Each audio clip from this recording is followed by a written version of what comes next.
Hey, it's Darren Lee. Leonard Williams. This is Justin Burris. Jason McDougal here. Doug Middleton. Darren Roberts. So you're watching NYJFTV. You're watching NYJFTV. So you're watching NYJFTV. You're watching NYJFTV. Go Jets. Go Jets.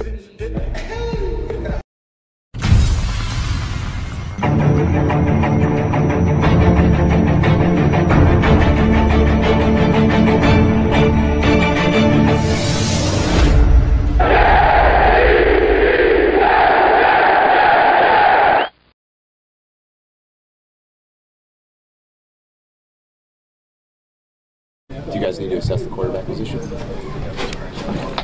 I am going down in a boat with Ryan Fitzpatrick.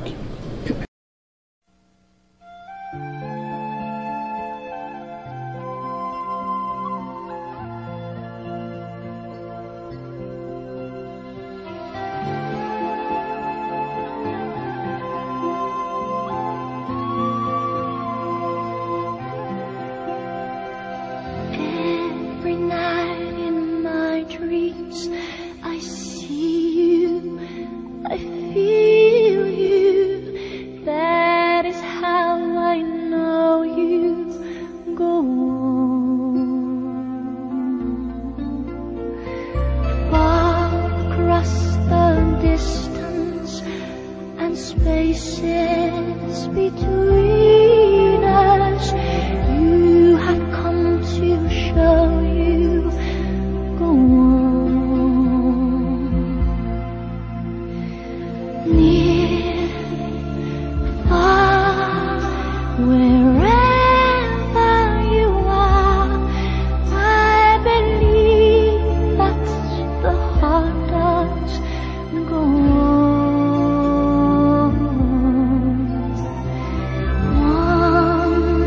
Once more, you open the door, and you're here in my heart, and my heart will go on and on.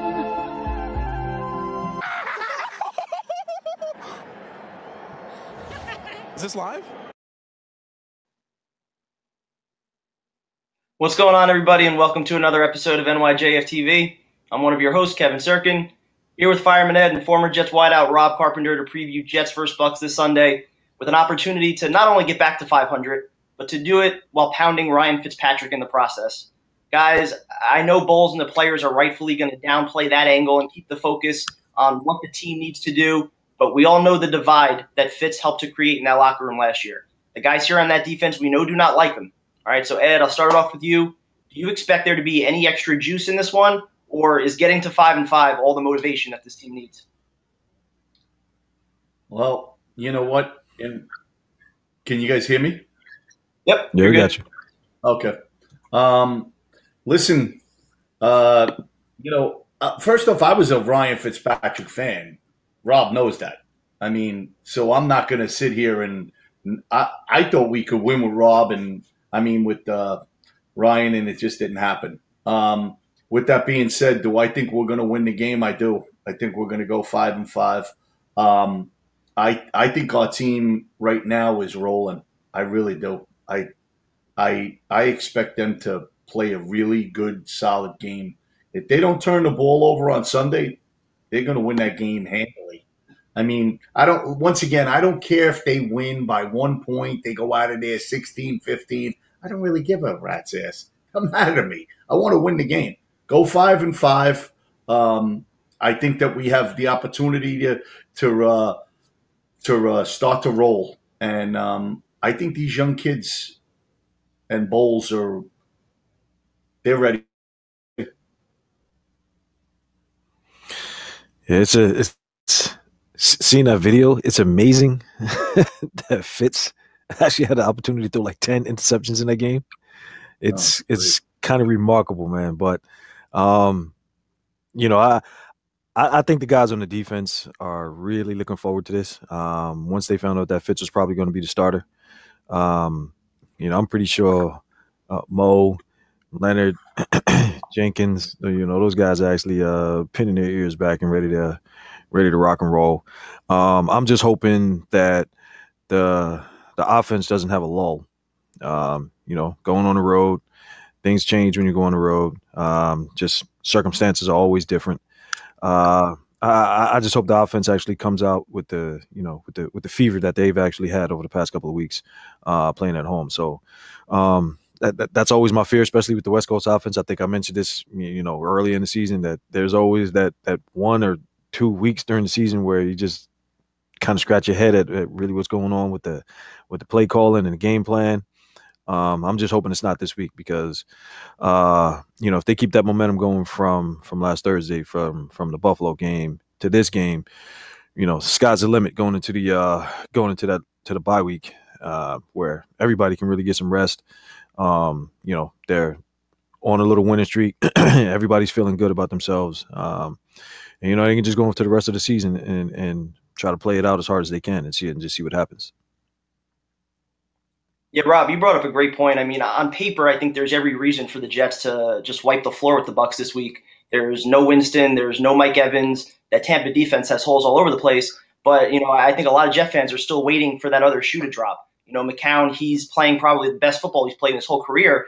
This is something he's never done in his whole career, being one of the leaders in completion percentage and, everything that the defense has going on right now. Do you expect, that other shoe to drop? Is this a game that, we might actually disappoint a little bit? I hope not. Noah McCown, this is probably the best that he's played, I think, since he's been in Chicago.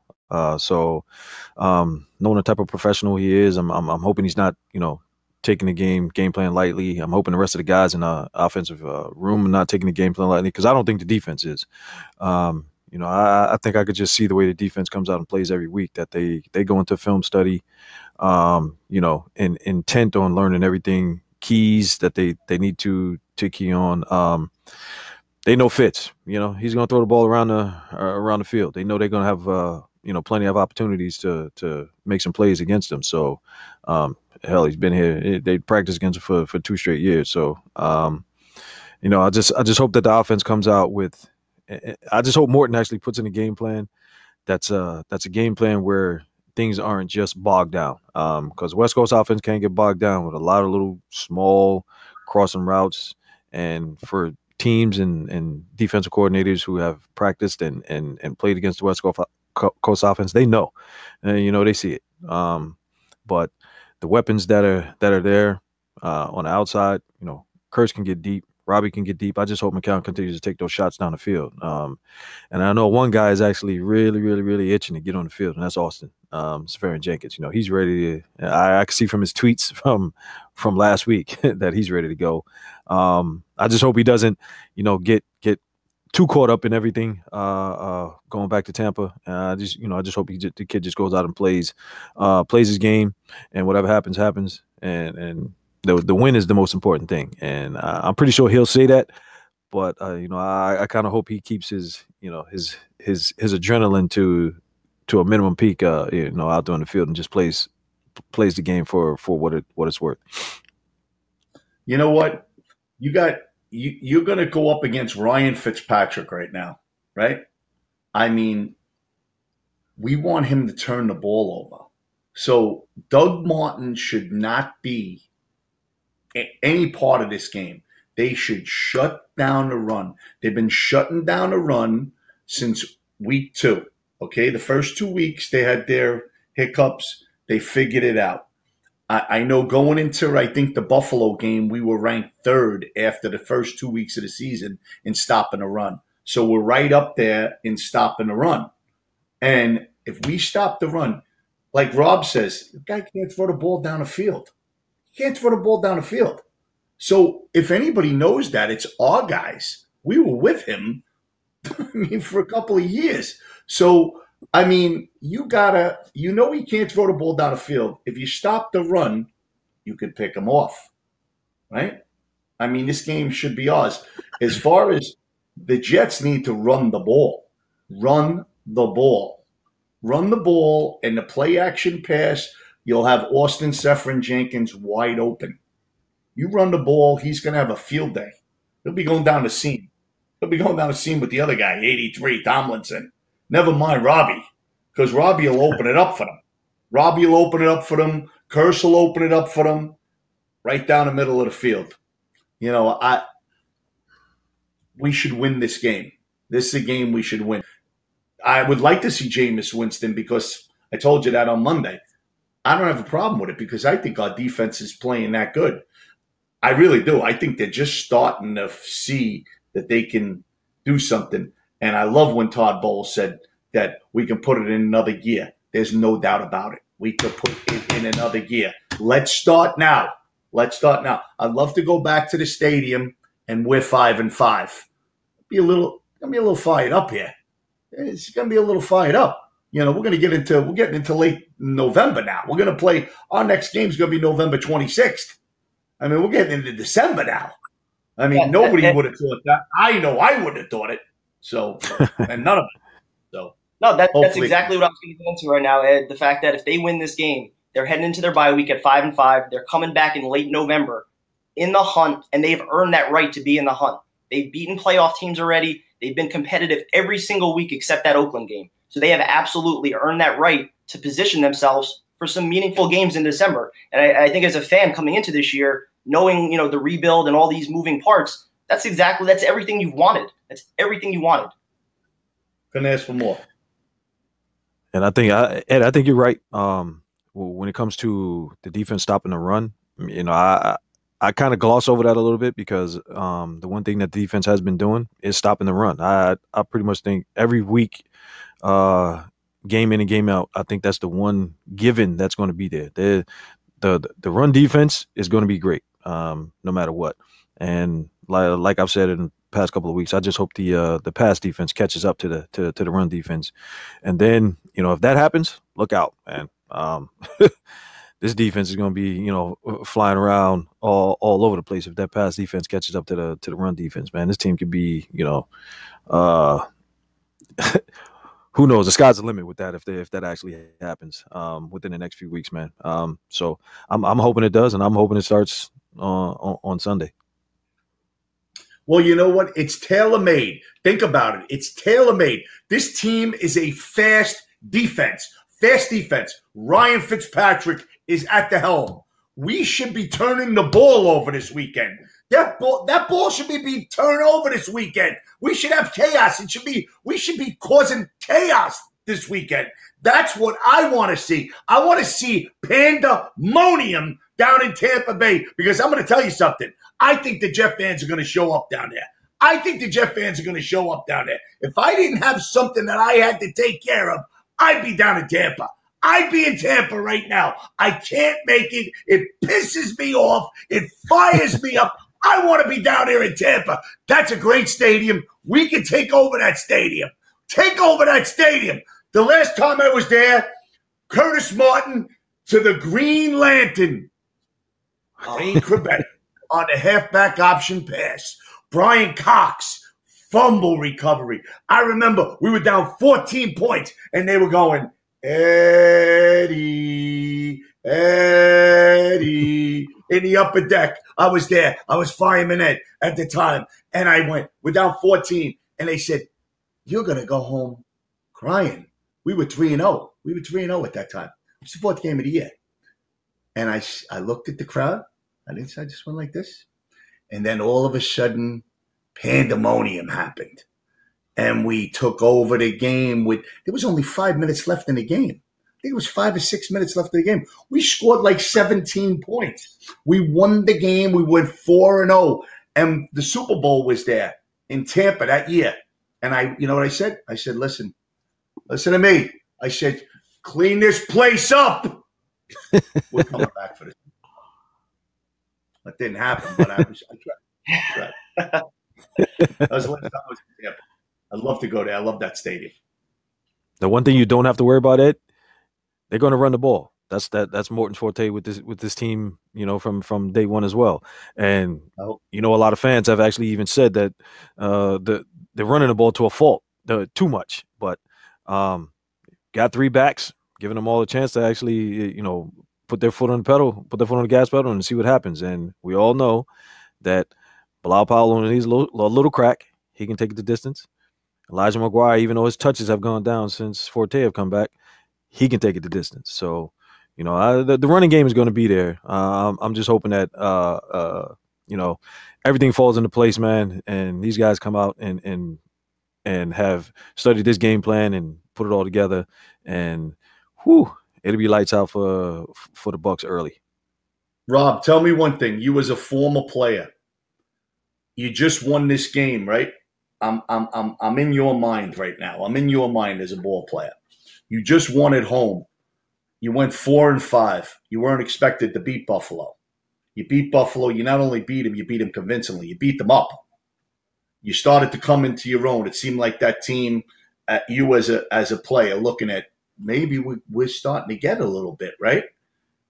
Wouldn't you believe that this game, knowing we can go 500 and we could smell it, maybe we're going to be in this thing. Maybe we're going to be in this thing. They got to be going in with that mindset. You tell me, as a former player, am I right or wrong? Or is it just as a fan I'm thinking? No. You're definitely right, Ed. And I think they've had that mindset for the past few weeks, not just from Thursday.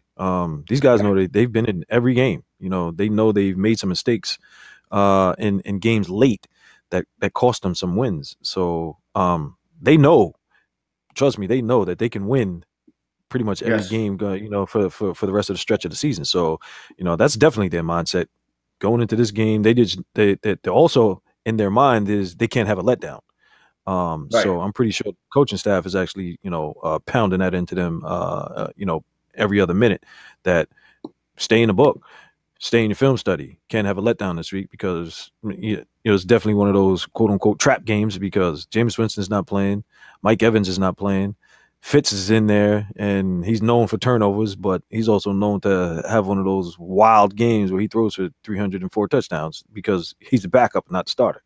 But I doubt that happens this week. Just I just know the coaching staff is pounding that into these guys, and they know it as well.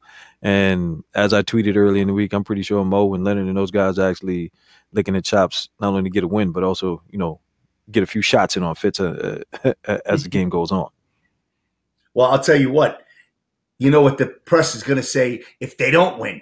They're going to say, "You're still dancing. You're still dancing. You thought you were on the dance floor. You thought you were on the dance floor." Because that's what as much as they get all the hype and it was great and it was positive, it was all great. You know how this media is. First thing they do, "Oh, you guys are dancing." Jamal Adams wants to go dancing with the stars. He wants to be dancing with the stars. Listen, it all comes back. I want to see them be hungry. I hope they're listening. I hope they're listening, be hungry, and take care of business. And come home to Carolina. Come home. Come home. We'll take care of business in Carolina. All right, guys, really quick before we get to the questions, and there's a whole lot. What kind of impact do you suspect that the suspension of Jeremy Curley might have on this team? Obviously, we suspect that Ardarius Stewart's going to see most of the reps in the slot. Chad Hansen, he's been getting more work the last couple of weeks. How do you figure Morton's going to be using these young guys? Same in place of Curley. Hansen is going to get his reps in place of Curley. Might actually even see a couple of extra 2 tight end sets. Tomlinson and Safarian Jenkins in there, and using Austin in the slot.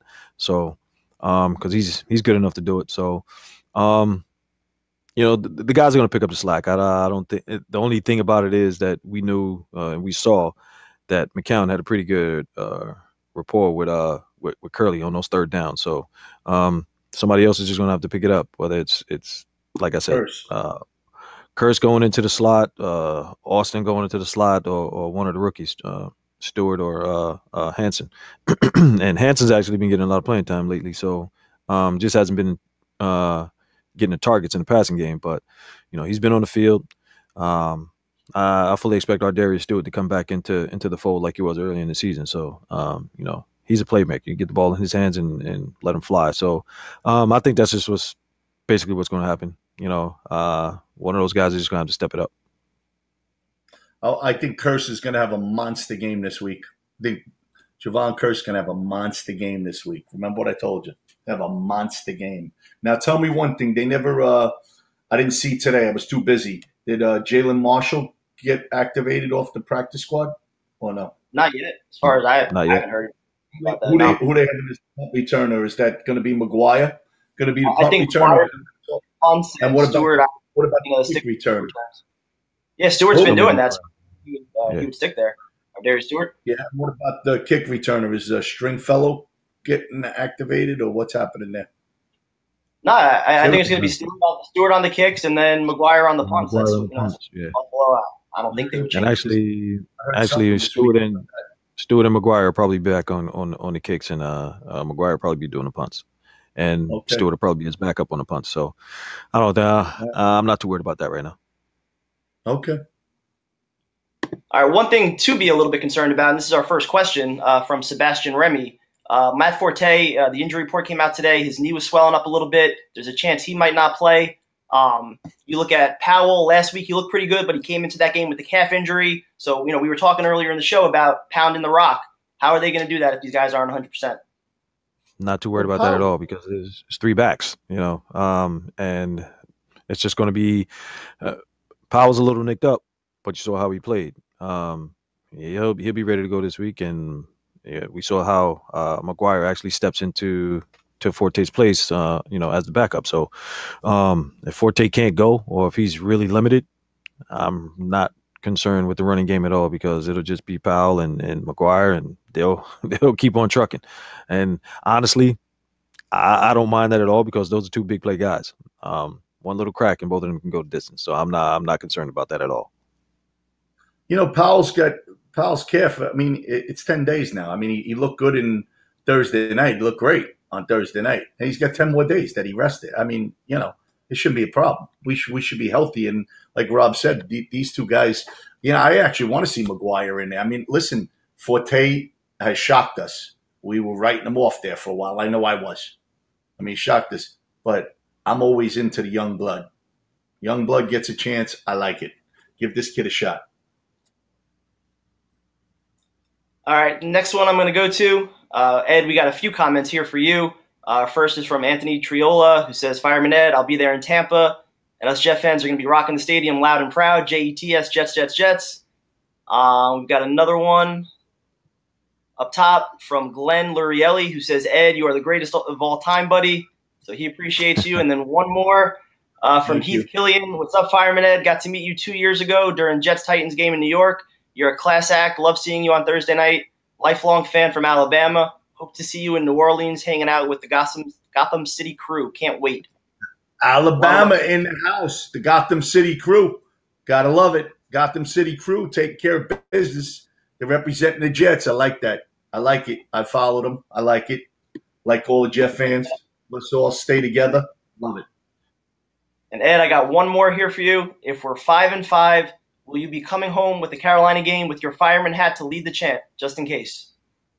We got to give Scotty and Jetman. Got to rally around those guys. I'll be up there.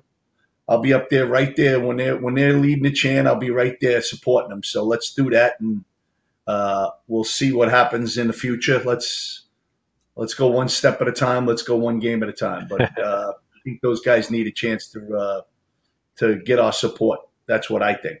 As far as me coming back that last week, I addressed that, and emotion took over for me, and I stand by that. I don't have any problem with that. I did what I felt at that time, and I'm glad I did it. Actually, I enjoyed it, and I love the fans. But I think we need to give their support, and never say never. So we'll leave it at that. All right, next up, we've got Louie, who wants to know if Jamal Adams will get his first pick this week. That's a tough one, because Jamal, he plays all over the field, but with Fitz, we never know. And it's very possible that he could get one, May could get one. There might be quite a few guys that actually get their hands on a few of Fitz's passes this week. But, it'd be a perfect time for Jamal to grab his first INT for the season. How about we get 6 of them like we had, like he gave up in Kansas City? Like you said, Rob, he could have had 10 before air. He said we could have 10. When we were looking at that footage, we go, wait a minute. We only got 6. He could have had 10. So why not 6 this week? Hey, why not us? I met his mother. Great family. Listen, I love Ryan Fitzpatrick. I'm going to be honest with you. I love him. But I don't love him this week. Not this week. Playing the green and white. I want to see him get beaten up this week. And Matthew Martino agrees with you. He says, after how Fitz dicked us around and held out for more money last year, then delivered that performance, I hope we knock his ass into the dirt. Couldn't agree with you anymore, Matthew. All right, next up, we've got John Ryan, who says he watched the video on the Jets Facebook page about McCown. He would love to see him as the Jets quarterback coach one day. What do you guys think about that? Yeah, we talked about that. And I actually think that's something that I think McCown actually might want to do. It seems like he's comfortable here. He's comfortable with the management. He's comfortable with the teams, the players that are here. So, and he knows, his time is limited. And I think he's actually just living the life right now, knowing that he's actually playing pretty well. He's got a good team around him, and it's limited for him. So, after this year, I actually think he might want to come back and be part of the staff to help out the young QBs that are going to be on the squad. Whether it's guys that are drafted and the guys that are still here, the young guys that are still here, or whoever the quarterback might be if the Jets actually go out in free agency and grab one. But I think he actually wants to be here, and that's a great possibility that could happen. I think Josh McCown is going to be part of the staff in 2 years. Won't be next year. He'll still be playing. He'll be our backup quarterback. And I think in the next year, you'll see him as on the coaching staff. I think Jeremy Bates and John Morton are doing a great job. And I think he'll assist them. And we'll be in good hands for the future. Hopefully we'll have a quarterback in here next year that we'll have for the next 4 or 5 years, or maybe a decade. We'll see. All right, next question is from our good friend Justin, who wants to know, Fitz, over or under 2 picks for Sunday? Hey, over. Yeah, I go over 2. Hopefully, over. I don't want to be sitting back here on Monday going, Jesus, he ripped us apart like Matt Moore did. Okay? I don't want to see that. I don't want to see another Buster Screen incident. I want to see Buster Screen. Buster Screen played with him. I want to see Buster Screen. There's a guy. I see Buster Screen breaking out this week. I think he's gonna bring it out in himself this week. He had a tough time in Miami. You see Buster Screen having a big day this week. He's going to shut everybody up. My man, Buster Screen. Him and his soul cycle. I like it. Enjoy it. All right, guys. Final predictions for this Sunday. What do you think about this game? Jets are going to win? Absolutely. There shouldn't be any letdown. The way these guys are playing, come out playing hard every week. We finally saw a 60-minute game last Thursday, though, and hopefully they learn from that and can keep that momentum going. Play hard for 60 minutes. Let the chips fall where they may. And I think the Jets are just a better team than Tampa right now. So I actually don't see the game being close. Probably end up 30-10. That's just 31-10 is my prediction. I think the Jets are coming home to the Meadowlands. We're going to be 5-5. We're going to be the talk of the town. They're not going to talk about the Knicks. They're not going to talk about – we know they're not going to talk about the Giants. That we know. Only not in a good way. When they lose to San Francisco this week, that'll be that, and then it'll be chaos. But we're going to come home, and we're going to rock the house with Carolina. I say the score is 24-13. The New York Football Jets. Jets. Jets. Let's go. Sounds good to me, Ed. Hey, where do I sign? I'd absolutely love that. And again, I completely agree with you guys. I think this team, they found something on Thursday night. It started to click. I think they're going to carry that momentum over into Sunday. On paper, there's every reason to think the Jets are going to win this game by a lot. So I'm right there with you guys. I'm going 31-13 Jets. All right, and if you guys need a place at home to watch the game, Annabella's House of Mozzarella, we're all going to be there. Jets Fan Media, Talk Jets Radio, great food, great drink specials. Game's going to be on all the TVs. We're going to get the chants going, so definitely sign up. Actually, check out Facebook, Twitter, and Instagram. We're going to have the flyer on there, so go check that out. Again, it's going to be Sunday, probably around 12 o'clock. Show up a little bit before the game, have a good time, have some drinks, and watch us beat up Fitz. Let's go, Jets. Talk to you guys again, hopefully after a win on Monday. See you Monday.